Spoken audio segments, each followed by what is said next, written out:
In today's video, we have some trade talk around the Philadelphia Flyers and some potential destinations that might be pitching for Carter Hart this offseason. Plus, we have some trade rumors concerning the Boston Bruins and some moves we may see from them once the season is over. Plus, we have some signings, including a big one in Vancouver with the top prospect. We also have some other injury updates and news from the NHL general managers meetings going on in Florida. We'll discuss all the news coming up next. So welcome back to another video here at Top Shelf Hockey. As I mentioned, we have lots to cover here today. Some trade talk, some news, some signings. Let's dive right in and get started. Of course, just a quick update as well. I know yesterday I returned home from vacation. Indicated I was going to be going back to our normal setup, normal studio videos. It's going to wait one more day. It just gets all the things that need to get done in that room before I can get back in there and get recording. And just decided to do some other things, so it's just a little messy there. So we're going to do one more video of this style, and then we'll be back to that starting tomorrow for sure. So starting with a big signing, the Vancouver Canucks today announced they've signed one of their top prospects, and that's centerman Aidan McDonough, who's been playing college hockey. Now, of course, he's been a prospect for some time. He's 23 years of age, so he's put in his full 4 seasons at Northeastern University, had quite a strong collegiate career. He's a centerman, a good size, 6'2", 201 pounds. The contract kicks in right away too, so it's not for next year and beyond.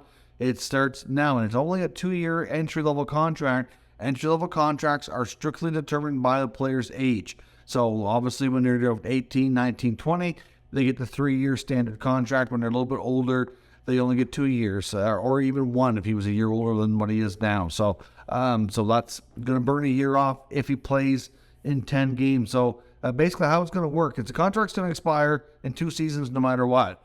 But he's either going to be a full-fledged regular restricted free agent at the end of that, or he could be what they call a 10.2 restricted free agent. There is a difference. The difference is that depends on how many games played he had. So the same thing like for Canucks fans, Brock Besser was at 10.2 when he first completed his first contract, which meant he was not eligible for an offer sheet. So he's essentially, in all other aspects, a restricted free agent, basically the same. But if the team is in a difficult salary cap position, or they get into any kind of difficult negotiations with the player, they don't have to worry about another team being able to swoop in and get him to sign an offer sheet. So if he plays 10 games or more between now and the end of the year, then he will be a regular RFA at the end of the contract, and that would be eligible for offer sheet. If he does not appear in 10 games, then he will be a 10.2 free agent at the end of the contract and not be eligible. So we'll have to see how it goes. They have enough games left that he can get the games in. He's expected to go straight to Vancouver. I believe that's something they talked about and negotiated before he signed. But still a big piece for them, possibly. I mean, he could be a potential top 6 or at least a top 9 centerman. From what I can see in college, his numbers are good. Some people that know him better and seen him play more say he's more of a power play specialist and gets a lot of his points in the power play. So I guess the concern or the intriguing part will be to see how his game transitions and how he produces at even strength at the NHL. And will he get some power play time? I hope that the Canucks set him up for success and get him some power play looks to see if that power play success that we've seen in college will transition, because that could be a big part of his NHL game as well. But as we know, players need to be able to produce a 5-on-5 and 4-on-4 as well.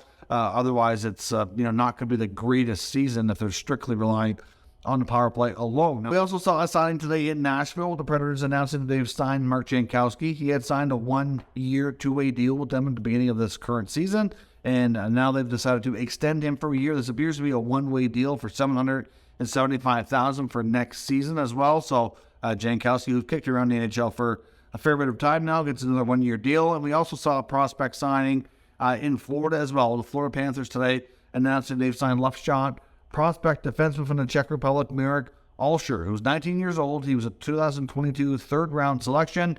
Born in the Czech Republic, played his youth hockey there, but has moved over and was playing in the Canadian Western Hockey League for the Portland Winterhawks. So putting up some decent numbers there too. So good signing there for Florida. A couple of quick injury updates in last night's action. We saw the Senators lose a couple of key players. Matthew Joseph and Thomas Chabot both left the game last night, did not return. By the time the Chabot injury happened, it was late enough in the game and they were down. It didn't make sense for him to come back even if he was able to. Like sometimes you see an injury and you're like, if it was a playoff game and something major was on the line, it would make sense, but it didn't at that point. I didn't see any real major updates on either of these players today as well. So it's probably going to be tomorrow before we know the extent of it. The Joseph injury looked bad. He went awkwardly into the boards after a collision with the Flames player. And he looked to me, if I had to guess, it looked like a knee. It was definitely his leg. He couldn't put a weight on it. Went straight down the tunnel. And after the collision happened, he was screaming. You could hear the screams of pain, which really sounded bad and looked bad. So, like I said, I'm no doctor. I can't say exactly what happened to him, but definitely some sort of a knee injury. And I would suspect that there's a good possibility Joseph's season is over. When he first came over from Tampa on a Nick Paul trade, he had a good run. He was getting top 6 minutes at the time too, which probably helped. Put up some real good points, got a good extension out of it. And he's still a good player, but he hasn't had the greatest season this year. But a lot of that is to do with the fact that he hasn't been able to stay healthy and he's missed some big chunks of time. So we'll see. I would say this is going to probably impact their playoff push, or at least it could. After losing the last 2 games, that certainly puts a big dent in the playoff push, and doesn't mean they can't do it. It's just going to get a lot harder after a couple of losses. Their next game is against Edmonton tomorrow, which is going to be another tough one, and it's an absolute must-win situation. If they lose that one, especially if the teams in front of them, the Islanders, Penguins, or Panthers continue to get any points, it's going to be probably too far back. It's still a bit of a pipe dream as it is, and it's going to get worse. So we'll see where things go and how that impacts things. From the Florida and the GM meetings, Elliotte Friedman and a few other NHL reporters are down there to cover these meetings as the GMs tackle some of the league issues and discussions around it. There was some discussions that we heard today through Elliotte Friedman saying that they actually had some conversations that are possibly expanding the coach's challenge. Now, I know for some people, they're like, oh, no, please don't do that. Some of these challenges take too long as it is. The games, they figured out a way to speed things up a lot, but then they've been slowing it down with these video replays. And I understand that perspective. I don't entirely disagree with it, but I am a fan of getting things right. And it's impossible as an official, as a referee, to not, get every single call right. Like, they're bound to make mistakes. It's human error.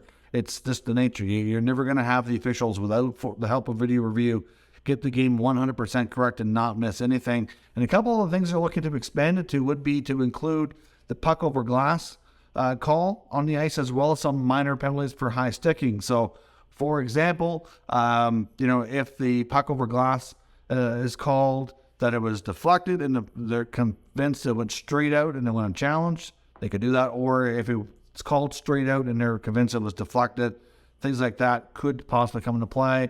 For the high sticky one, I assume they would mean that maybe they can review, because I know the major penalties can be reviewed and brought down to a minor, so maybe the minor ones could be reviewed for like friendly fire, things like that. If it's not the player's stick, maybe it's their own teammate's stick or something else that got them in the face or what have you. We'll have to see if this moves forward, what it could mean or not. Bill Daly, the deputy commissioner, did also talk about the Ottawa Senators sales process a little bit as well. As we mentioned in the last few days, the first round of bidding has been concluded. And there's some reports out there is mixed. I know Bruce Garriock, who obviously has a lot of good intel, being the local Ottawa reporter well connected to the team, has indicated 4 bids, but some places like Sportico, who's also very well connected, are saying there's as many as 9 bids. And now we don't know what the true number is, and it doesn't entirely truly matter. Essentially, at this point, they're not binding bids. They're basically to show your interest and to put a number on what you think is a valuation fair to pay. It doesn't mean that all these places and groups that are interested are going to put their absolute best bid forward. Now, Elliotte Friedman did say that he had heard, though, that one of the bidders, he believes that there's what they call, and it depends on your knowledge of real estate and how you're familiar with this term, but might be like what they would call like a bully offer. Now, I've worked in finance and mortgages and things like that for many, many years, so obviously long experience in the real estate world, so I've dealt with this a lot, firsthand. But you can get like a bully offer. A bully offer means that somebody comes along to buy the property, and essentially they make a bid that is above asking, and they usually want a quick closing, and they want to deal with you exclusively as well. So like, it's not like they don't want you to entertain other offers. They want you to come in and say, listen, I'm going to overpay you, but I want you to deal with me only. Let's get this closed and let's get the deal done. And he said that there's some speculation, there's something on one of the groups bid high enough, which is why that number of 900 plus million or close to $1 billion that was rumor that could be the sale price had come out. So, I mean, we'll see when this is all said and done. The sale price may not be that high. It wouldn't be shocking if it was. I wouldn't be shocked if it's closer to like 800 or even 775 or something of that nature. So we'll see what happens, but those groups are certainly rumored to be in the mix. Most of the ones we had heard and talked about are speculated to have placed a bid, so we'll see where things go. Bill Daly said it's going to be likely a couple of weeks before they have a chance to review and sort through. And essentially, the NHL, if they want to, they can pull one out of that and be like, okay, you guys are the group we want to work with. Let's see if we can close a deal. Or they could go the other route and be like, okay, we're going to do a second round of bidding, but we're interested in dealing only with these groups, and that number could be kind of whittled down to maybe, anywhere from 2 to 4, for example, or 3. It's hard to say. They can do whatever they want, really, at the end of the day. If you deal with anybody who's dealt with like a lot of mergers and acquisitions and things like that, there's different ways of doing the bidding process. So it just depends. But they might just look at this and they may have their preferred group that they just move forward with, and that's it. But they may not. They could whittle it down and do another round, and we'll see where that goes. But we won't know anymore probably until, I'm going to guess, early April at this point. But there could be speculation come out about some of the groups or what the bids might have been or anything of that. We'll see. Now, in the trade rumor section of today's video, we're going to talk about 2 teams, Boston and Philly. The Bruins, it's some interesting concepts out there from writer Kevin Paul Dupont, talking about how their trade deadline acquisitions, but most particularly Dmitry Orlov on the blue line, who's been red hot, playing super really, offensive numbers are through the roof. Hathaway's fit in nicely. Bertuzzi could be a good fit there longer term too. And just talking and speculating on, these guys might have been acquired as deadline deals. I'm not sure the organization looks at them as strictly as rentals or not. It will be challenging to try to keep any or all of them. And there's a lot of questions and things that we don't know the answers to yet, which will determine if it's even possible. For example, will the cap only go up by $1 million, or is it going to go take a bigger jump because we don't know the full end of the hockey revenue yet from the league? Will the league recommend maybe a $3 or $4 million jump? That make a big impact, right? So we don't know that. Secondly, you have a lot of pending unrestricted free agents on this Bruins team, including their top 2 centers in Patrice Bergeron and David Krejci. Going into last offseason, we didn't know for sure they're going to sign and come back. They did. They're doing well. The team is just firing with all cylinders this season, top team in the league. They've actually had a few losses more than you'd expect lately, but that's fine. They're still overall having a phenomenal year, certainly a Cup favorite. But will they be back? We don't know, right? They have some other UFAs too that is questionable if they return, including some of these guys that they picked up here at the deadline. But they fit in so nicely. For them to keep Orlov, they'd likely end up, especially if they want to keep Hathaway and Bertuzzi too. All 3 of these guys just seem to fit so nicely. In the case especially of Hathaway and Bertuzzi, the way they play, they just seem to be like a natural Bruin. When you think about what some of the, what the Bruins bring, how they play, it seems like ideal players for that franchise. But they would likely have to move out some money to make it happen. So the speculation is that they likely, especially if they want to keep Orlov, guys like Brandon Carlo or maybe both him and Matt Grzelcyk could have to be moved to make it happen. To keep Orlov, now the one disadvantage here, or risk I should say, it's not really a disadvantage, it's just the risk portion is that Orlov is going to be 32 with his next contract, and even though he's doing phenomenal now, he's at an age where we could see a significant regression in the next year or 2. Now, we may not. Some guys play really strong and defy the odds well into their 30s. It's like, it does happen. Look at what we're getting out of Erik Karlsson right now, right? Like, will he do this again next year? Time will tell. But certainly there is more risk the older the player is. This is not simple, right? Would they want to trade Carlo and Grzelcyk? Their blue line's going to get older, but for the next few years, it could still be that much better. I mean, they have McAvoy, Lindholm with long-term deals. I can't imagine they'd want to sign Orlov if they did do this for maybe 3 to 4 years is likely the term we're looking at. But do they want to risk moving out some of their younger defensemen to make it happen? That would likely be what would be needed. And I guess we'll have to wait and see if that's something they want to explore or not. But it's just that these deadline acquisitions are fitting so nicely. They're already having these conversations in Bruins media whether or not it is possible and should they do it. And let me know what you think.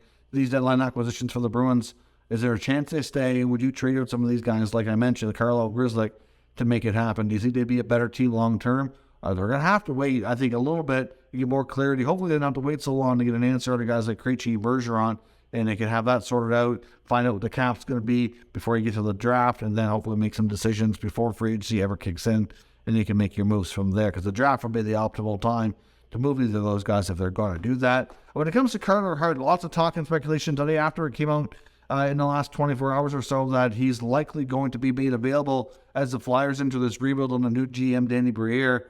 We've heard guys like Frank Cervelli talk about it. We've heard Elliot Friedman talking about it. And there's some other articles about where are some potential landing spots for Carter Hart. We looked at other Flyer players yesterday, like Provorov and Kevin Hayes. Well, we know there's a good chance Kevin Hayes likely goes to Columbus. So that seems a pretty good fit and a good possibility. As far as Provorov goes, it's difficult to say. But when it comes to Hart, he's a young, potential franchise-altering goaltender for the right team. So where could he go? Well, I've gone through into my own research, and this is not linked through NHL reporters. This is my opinion here on where some good possible destinations would be.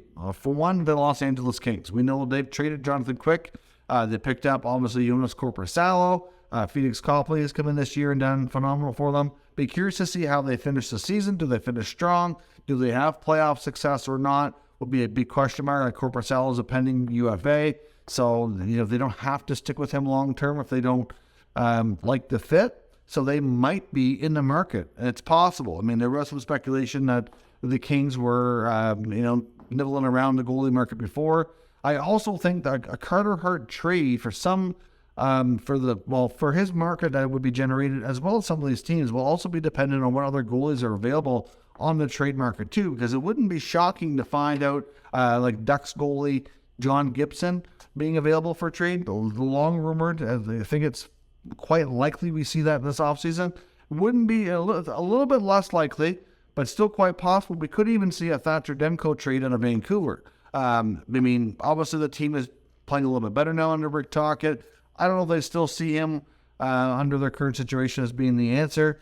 Clearly, the Canucks are not like the Flyers. They're not embracing a full rebuild. So certainly they may choose to hang on to him. But there was some talk in the last couple of months that he could be a player to be moved. There was teams inquiring, but because of the fact he was out and injured so much this year, that things never really got close. So be curious to see if they re-explore that in the offseason or not. If they don't, it'll be better for the Flyers and for Hart to have more options. But teams may be poking around at different goalies like Hart or Demko if they're both ending up on the market. So besides LA, I would also look to a team like Detroit. We know they're not pleased with the play of Alex Nedeljkovic, but they do have Ville Husso, who they've been happy with. So when they picked up Magnus Hellberg, I think Detroit's probably a little bit of a less likely out of the teams I'm going to talk about here, maybe a bit of a wild card team in this fashion, but it wouldn't be shocking if Yzerman found a way to upgrade things. So I would factor that in because he knows that he's trying to take this rebuild to the next step for next year. I expect him to be aggressive again in the offseason like he was this past year.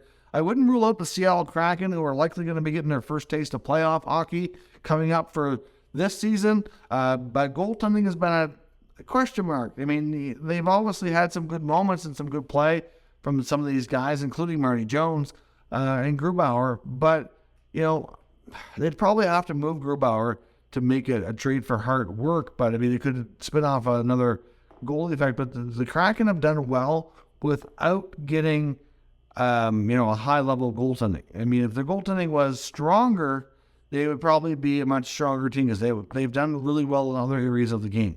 So I wouldn't rule out Seattle as maybe being a possibility. And Ottawa, too. Ottawa's right now, they're in trouble because of goaltending. They have Cam Talbot, who's been injured a lot this year. He's on a pending unrestricted free agent contract, so I think the odds of Talbot returning are probably slim to none. They have Forsberg, who's out for the season right now. He'll be back next year. He's under contract. And he's also, I think that the team and the organization is pretty happy with him. They do have Matt Sogard, who's getting an extended opportunity here because of the injuries, and he's done okay. And I certainly see him being a part of the organization, part of the solution in the future. But it would be nice to be able to give him some more time in the American Hockey League. So, for example, they could let Sogard continue to work on his craft and his game for the next couple of seasons in the American Hockey League be like their number 3, come up due to injury, recalls, and things like that, and they could easily run with a tandem of Forsberg and Hart. That, to me, would be great for short term. Forsberg's on under contract for a couple more years, and maybe at that point, they decide to go with Hart and Auger. Like, that could certainly be a possibility as well. So, I mean, the Ottawa pulled off a trade last year, trading their first-round pick for Alex DeBrincat. Could we see them pull off a similar type of trade? They do have some interesting young players that would intrigue the Flyers. As far as first-round picks go, obviously they moved some draft currency in that Jacob Chikrin deal, so they might have to move on a future first, or I don't know what they would have to do here. But Dorian's done a good job of getting some of these deals, whether the DeBrincat trade, the Chikrin trade. They've done really well on some of these deals lately. So could he do it again? I wouldn't be surprised if he is at least poking around, trying to see if he can make it work. It makes a lot of sense for them to do that. If they could secure that position, that would be a major step forward into making sure that playoffs is a much bigger realistic possibility next year and beyond. So that's all your news and rumor updates for today. So let me know your thoughts down in the comments. Make sure you subscribe if you're new. Stick around. We'll keep you up to date with all the news and rumors for all 32 NHL teams. Thank you for watching, and I'll catch you next time.